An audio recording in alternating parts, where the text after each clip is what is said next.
여러분, 요즘 주식 좀 하시나요? 아, 안 하신다고요? 그럼 제대로 오셨습니다. 왜냐하면 지금 한국 증시에서 벌어지고 있는 일들이 너무 황당해서 안 하시는 분들이 보시면 더 재밌거든요. 2026년 2월 코스피가 5천선을 돌파했습니다. 그게 뭐가 대수냐고요? 여러분, 불과 1년 전만 해도 코스피는 2,500 정도였습니다. 1년 만에 2배가 된 겁니다. 은행 적금 들면 1년에 3% 이자 받는다고 좋아하는 세상에서 주식시장은 103% 올랐습니다. 이게 얼마나 미친 수익률이냐면 미국의 나스닥이 AI 광풍으로 날아갈 때도 연간 3, 40% 오르면 대박이라고 난리였습니다. 우리는 그 2배를 넘게 뛴 겁니다. 그런데 더 웃긴 건 뭐냐면요. SNS에서는 10만 닉스 간다, 17만 전자 온다며 난리인데 정작 제 주변 사람들은 다들 돈을 잃었다고 합니다. 어떤 분은 5,371에서 샀다가 이틀 만에 5,164로 떨어져서 멘탈이 나갔다고 하더군요. 또 어떤 분은 떨어질 때 사야지 하고 기다렸는데 계속 올라서 결국 못 샀답니다. 어떻게 이런 일이 가능할까요? 지수는 2배 올랐는데 개미들 통장은 왜 텅텅 빈 걸까요? 오늘은 그 비밀을 낱낱이 파헤쳐 보겠습니다. 그리고 가장 중요한 질문, 지금 사도 될까요?에 대한 진짜 답도 드리겠습니다. 46년 만에 탈출, 박스피를 깬 비밀. 1980년 코스피가 처음 생긴 이후 46년 동안 우리 증시는 늘 같은 자리만 맴돌았습니다. 2000년대 초반에 2000선 넘고 2021년에 겨우 3000선 돌파하고 그리고 또 박스피. 3년 넘게 2000에서 3000선 사이를 왔다 갔다 했어요. 그런데 2026년 1월 22일 드디어 코스피가 5000선을 돌파했습니다. 그것도 4000선 넘은 지 딱 3개월 만에요. 46년 증시 역사상 가장 빠른 1000포인트 상승이었습니다. 어떻게 이게 가능했을까요? 핵심은 코리아 디스카운트의 종말입니다. 코리아 디스카운트, 어려운 용어죠? 쉽게 풀어볼게요. 한국 기업들이 실제 가치보다 훨씬 싸게 팔리고 있었다는 겁니다. 같은 돈을 버는 회사라도 한국 회사면 주가가 3, 40% 낮았어요. 왜 그랬을까요? 대주주들이 자기들 배만 불리고 주주들은 뒷전이었거든요. 예를 들어볼게요. 피자집을 상상해보세요. 사장님이 장사가 잘 돼서 한 달에 피자 100판을 팔았어요. 그런데 주주들한테 나눠줄 생각은 안 하고 자기가 산 피자집 지분을 금고에 쌓아만둡니다. 나중에 쓸 거야 라고 하면서요. 주주들 입장에선 어떻겠어요? 이 사장 믿을 수 없네. 우리 이익은 생각도 안 하잖아 하고 피자집 주식을 싸게 팔게 되죠. 아무리 피자를 많이 팔아도 주주들한테 돌아오는 게 없으니 주가가 싼 겁니다. 이게 바로 코리아 디스카운트였습니다. 실제로 한국 기업들의 PBR, 주가순 자산 비율이 2024년엔 0.88이었어요. 1보다 작다는 건 회사가 가진 자산보다 주가가 더 싸다는 뜻입니다. 말도 안 되는 거죠. 그런데 2025년엔 이게 1.59로 올랐어요. 거의 2배가 된 겁니다. 그런데 2025년 7월과 9월 법이 바뀌었어요. 첫 번째 변화, 이사들이 이제 대주주만이 아니라 모든 주주를 위해 일해야 한다는 의무가 생겼습니다. 법에 명시된 거예요. 회사와 주주를 위해 일해야 한다고요. 이사회가 결정할 때 주주 가치를 반드시 고려해야 합니다. 두 번째 변화, 더 중요한 건 자사주 소각 의무화예요. 회사가 자기 주식을 사면 1년 안에 반드시 없애버려야 해요. 금고에 쌓아두는 거 금지.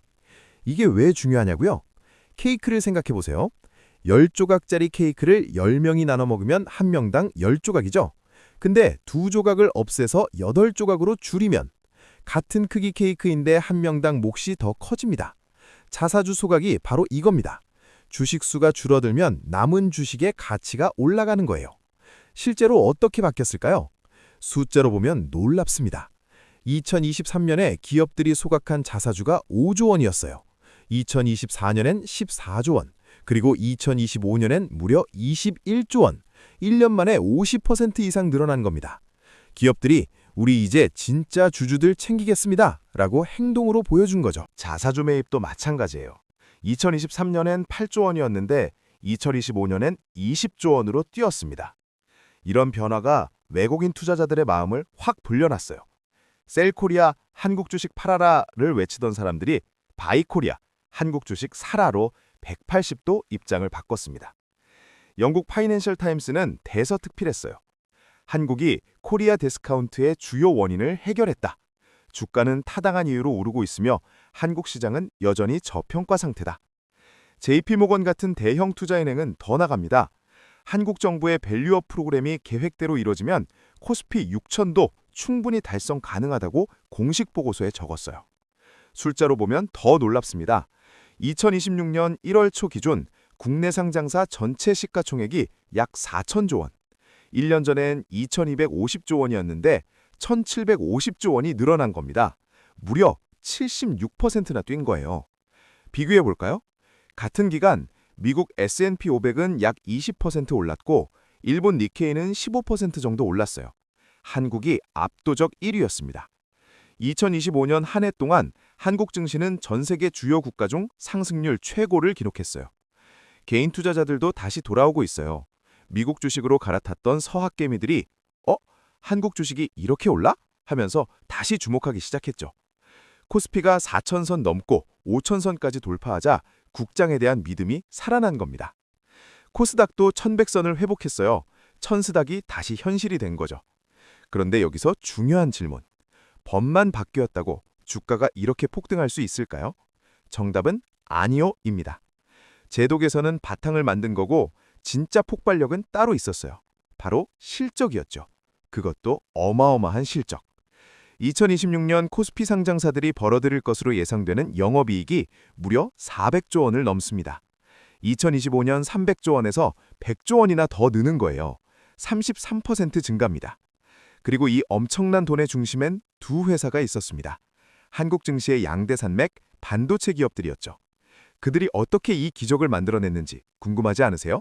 200조 실적의 비밀, 반도체 슈퍼사이클이 왔다. 2026년 1월 5일, 증권가가 발칵 뒤집혔습니다. 두 반도체 기업의 주가가 동시에 사상 최고가를 경신한 거예요. 한 회사는 13만 원대를 뚫었습니다. 13만 전자라는 말이 나왔어요. 불과 1년 전엔 5만 원대였는데 말이죠. 다른 회사는 더 놀랍습니다. 70만 원 가까이 치솟았어요. 1년 전 17만 원에서 4배 이상 뛴 겁니다. 두 회사 합쳐서 시가총액이 1,400조 원, 코스피 전체 시가총액 4천조 원의 35%를 차지해요. 한 증권사는 이렇게 분석했습니다. 이 두 회사가 5%만 올라도 코스피가 2% 가까이 오릅니다. 대한민국 증시가 이 두 회사한테 달렸다고 봐도 과언이 아니에요. 도대체 이 회사들이 얼마나 돈을 버는 걸까요? 2026년 이 두 회사가 벌어들일 영업이익을 합치면 200조 원이 넘습니다. 200조 원. 감이 안 오시죠? 대한민국 1년 예산이 약 400조 원인데 두 회사가 그 절반을 버는 겁니다. 한 회사는 약 135조 원, 다른 회사는 약 95조 원을 벌 것으로 예상돼요. 2025년과 비교해 볼까요? 한 회사는 2025년에 42조 원을 벌었는데 2026년엔 135조 원을 벌 거라고 해요. 무려 225% 증가. 다른 회사는 2025년 45조 원에서 2026년 96조 원으로 뛰어요. 178% 증가입니다. 왜 이렇게 돈을 벌까요? 한 단어로 설명하면 AI입니다. 챗 GPT가 2022년 말 등장한 이후 전 세계가 AI 경쟁에 뛰어들었어요. 구글, 마이크로소프트, 메타, 아마존, 빅테크 기업들이 AI에 천문학적인 돈을 쏟아붓고 있습니다. 그런데 AI를 돌리려면 엄청난 컴퓨팅 파워가 필요해요. 쉽게 말해 엄청 똑똑한 슈퍼컴퓨터들이 필요한 거죠. 이 슈퍼컴퓨터를 데이터 센터에 수만 대씩 깔아야 합니다. 이 슈퍼컴퓨터의 핵심이 바로 HBM, 고대역폭 메모리입니다. 일반 메모리보다 훨씬 빠르고 강력한 특수 메모리예요. 얼마나 빠르냐고요? 일반 메모리를 자전거라고 하면 HBM은 슈퍼카입니다. 데이터를 처리하는 속도가 비교가 안 돼요. AI를 돌리려면 이 슈퍼카가 필수인 거죠. 그런데 이 HBM을 만들 수 있는 회사가 전 세계에 딱 3개밖에 없어요. 한국에 2개, 미국에 1개. 그 중에서도 한국의 한 회사는 HBM 시장의 70%를 차지하고 있습니다. HBM3E라는 최신 제품은 거의 독점이에요. 엔비디아라는 미국 AI 칩 회사의 핵심 파트너입니다. 다른 한국 회사도 맹추격 중이고요. 두 회사 다 똑같은 말을 합니다. 물건이 없어서 못 판다. 만들기만 하면 다 팔려요. 이른바 셀러 마켓이죠. 판매자가 갑인 시장입니다. 한 증권사 연구원은 이렇게 말했습니다. 연간 영업이익이 23배 뛸 때 보통 주가는 510배까지 뛸 수 있는데 이 회사들은 워낙 덩치가 커서 보수적으로 반영될 수밖에 없어요. 이론상으로는 주가가 20만 원, 코스피 5천 돌파도 당연한 거죠. 다만 본 적이 없는 수치들이라 조심스러울 뿐입니다. 실제 숫자를 볼까요? 한 회사의 2025년 4분기 영업이익만 21조 원이 넘을 것으로 분석됩니다. 석 달에 21조 원이요. 다른 회사는 4분기에 17조 원 가까이 벌 것으로 예상되고요. 마이크론이라는 미국 메모리 회사 임원은 작년 12월 로이터 통신에 이렇게 말했어요. 고객들이 원하는 만큼의 메모리를 구매하는데 더욱 어려움을 겪게 될 것입니다. 지금도 원하는 물량의 100%를 확보하는 고객은 아무도 없습니다. 공급 부족이 2026년은 물론 2027년까지 계속될 거라는 얘기죠. 근데 여기서 끝이 아닙니다. HBM만 잘 딸리는 게 아니에요. 범용 D램 가격도 폭등하고 있습니다. AI용 특수 메모리만 비싼 게 아니라 일반 메모리까지 가격이 오르는 거예요. 왜냐고요? HBM을 만들려면 일반 D램을 원재료로 쓰거든요. HBM 수요가 늘어나니까 일반 D램까지 부족해진 겁니다. 한 증권사는 범용 D램의 수익성이 2026년 하반기엔 오히려 HBM을 뛰어넘을 수 있다고 분석했습니다. 일반 메모리가 고급 메모리보다 더 돈을 벌 수도 있다는 거예요. 증권사들의 목표 주가도 미쳤습니다. 한 회사에 대해 SK증권은 100만 원, 노무라증권과 NH투자증권은 88만 원을 제시했어요. 100만 원도 가능하다는 겁니다. 다른 회사는 노무라증권이 16만 원, KB증권이 17만 원을 목표가로 제시했습니다. 17만 전자도 현실이다라는 거죠. 근데 여기서 또 끝이 아닙니다. 이 두 회사만 잘한 게 아니에요. 반도체가 끌어올리니까 조선, 방산, 원전 같은 다른 산업들도 동반 상승했습니다. 이른바 조방원 섹터죠. 미국과의 전략적 협력이 강화되면서 방산, 조선 회사들도 실적이 폭발했어요. 미국이 한국 무기를 대량 구매하고 한국 조선소에 배를 주문하고 한국 원전 기술을 도입하면서 이 분야 회사들 주가도 치솟았습니다. 코스피를 끌어올린 건 반도체만이 아니라 한국 산업 전체였던 거죠. 그럼 이제 가장 중요한 질문이 남았습니다. 이렇게 좋은데 지금 들어가도 될까요? 지금 사도 될까? 리스크와 투자 전략. 코스피가 한 달 만에 1000포인트 넘게 뛰었습니다. 1월엔 4200선이었는데 순식간에 5000선을 넘어선 거죠. 외국인들이 하루에 수조 원씩 사들였고 개인들도 뒤질세라 뛰어들었어요. 근데 2월 들어서 분위기가 좀 이상해졌어요. 외국인들이 반도체 주식을 팔기 시작했습니다. 2월 첫 3일 동안만 두 반도체 대장주에서 무려 4조 원어치를 던진 거예요. 한 회사에서 2조 7천억 원, 다른 회사에서 1조 2천억 원. 그 돈이 어디로 갔냐고요? 원전, 방산 쪽으로 옮겨갔어요. 한 원전 회사에 4,200억 원, 방산 회사들에 3,200억 원이 들어갔습니다. 왜 팔았을까요? 첫 번째 이유, 너무 빨리 올랐다는 겁니다. 단기 과열이죠. 한 달에 1000포인트씩 오르는 건 아무리 좋아도 숨 고르기가 필요해요. 차익 실현 물량이 나오는 건 자연스러운 겁니다. 익절은 장땡이다라는 말 아시죠? 돈 벌면 일단 털고 보는 거예요. 두 번째, 환율 문제예요. 원달러 환율이 1450원대까지 치솟았습니다. 환율이 오르면 외국인 입장에선 원화로 번 수익이 줄어들어요. 쉽게 설명할게요. 외국인이 1달러, 1,400원으로 한국 주식을 샀는데 주가가 20% 올라서 1,680원이 됐다고 칩시다. 근데 환율이 1,450원으로 올랐으면 달러로 바꾸면 1.16달러밖에 안 돼요. 주가는 20% 올랐는데 실제 수익은 16%밖에 안 되는 거죠. 세 번째, AI 투자 지속성에 대한 의구심입니다. 이렇게 AI에 돈을 쏟아붓는 게 계속 될까? 하는 의문이 생기기 시작한 거예요. 실제로 미국에서 AMD라는 회사가 1월 말 예상보다 약한 전망을 내놓자 글로벌 반도체 주식들이 일제히 흔들렸어요. AI 버블 아니야? 라는 공포가 시장을 휩쓸었죠. 2월 5일 코스피가 단 하루 만에 3.86% 폭락했습니다.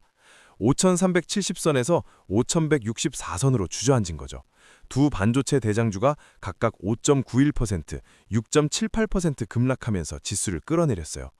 끝난 거 아니야? 공포가 엄습했습니다. 그럼 정말 끝난 걸까요? 지금 들어가면 안 되는 걸까요? 전문가들의 대답은 이렇습니다. Yes, but. Yes이긴 한데 조건이 붙어요. 첫 번째 조건, 추격 매수는 금물. 이미 많이 오른 상태에서 나만 빠질 순 없어 하고 덥석 사면 위험해요. 그게 바로 추격 매수입니다. 기다렸다가 떨어질 때 사야 해요. 남들이 탐욕스러울 때 두려워하라는 워런 버핏의 말 들어보셨죠? 지금이 딱 그때예요. 두 번째 조건, 분할 매수가 필수. 한 번에 다 사는 게 아니라 여러 번 나눠서 사는 거죠. 지수가 조정받을 때마다 조금씩 비중을 늘리는 겁니다. 예를 들어 볼게요.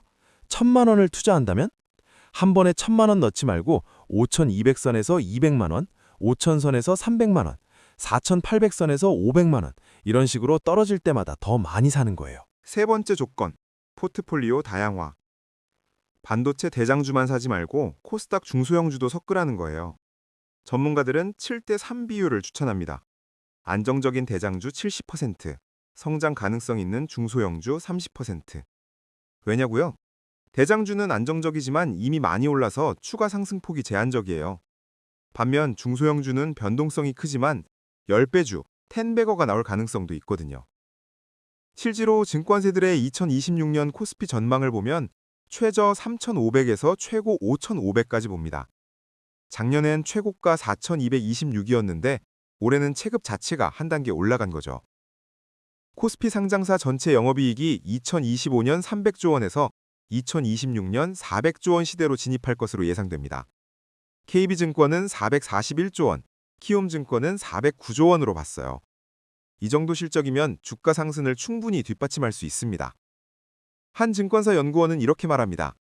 자사주 소각 법안이 통과되면 코스피 주식수가 연평균 1% 감소할 겁니다. 케이크는 그대로인데 조각수가 줄어드는 거죠. 밸류에이션 재평가 요인이 될 겁니다. 그럼 리스크는 뭘까요? 리스크 1. 미중 기술 패권 경쟁. 중국 메모리 업체들의 추격이 가시화되면 한국 반도체 회사들이 타격을 받을 수 있어요. 중국 정부가 자국 기업들의 천문학적인 돈을 지원하고 있거든요. 리스크 2. AI 버블 논란. AI 투자가 실제 수익으로 이어질까 하는 의문이 커지면 시장이 흔들릴 수 있어요. 지금은 기대감으로 오르고 있는데 실적이 안 나오면 거품붕괴할 수도 있습니다. 리스크 3. 고환율 기조. 1,400원대 환율이 계속되면 외국인 이탈이 가속화될 수 있습니다. 2월 4일 환율이 1,450원까지 오르자 외국인이 하루에만 9,365억 원을 팔았어요. 리스크 4. 공매도 증가. 2월 들어 공매도가 급증하고 있습니다.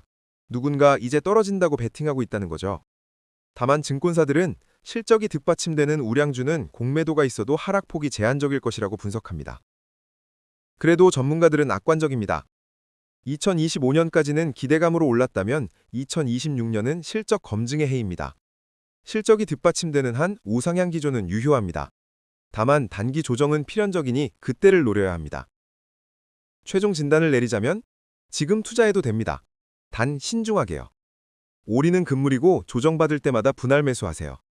그리고 최소 3에서 5년은 기다릴 각오를 하세요. 단타로 한탕 벌겠다는 생각으로 들어가면 100% 다칩니다. 여러분, 오늘 코스피 5000 시대의 이야기를 함께 살펴봤습니다. 솔직히 말씀드리면 저는 이번 상승장이 진짜라고 봅니다. 왜냐고요? 과거와 다른 두 가지가 있거든요. 첫째, 제도가 바뀌었어요. 자사주 소각 의무화, 이사의 주주 충실 의무, 이게 법으로 바뀌었습니다. 대주주들이 마음대로 할 수 없게 된 거죠. 둘째, 실적이 뒷받침되고 있어요. 과거엔 기대감만 있었다면 지금은 숫자가 있어요. 두 반도체 회사가 합쳐서 200조 원을 번다는 건 기대가 아니라 현실입니다. 2025년 한 해에만 자사주 21조 원어치를 소각했다는 건 기업들이 정말 변하고 있다는 증거거든요. 이게 습관이 되고 문화가 된다면 코스피 6천, 7천도 꿈은 아닐 겁니다. 하지만 조심해야 할 것도 명확해요. 한 달에 1000포인트씩 오르는 건 건강한 상승이 아니에요. 언젠가는 조정이 옵니다. 2월에도 벌써 조정이 시작됐잖아요. 그때 당황하지 마세요.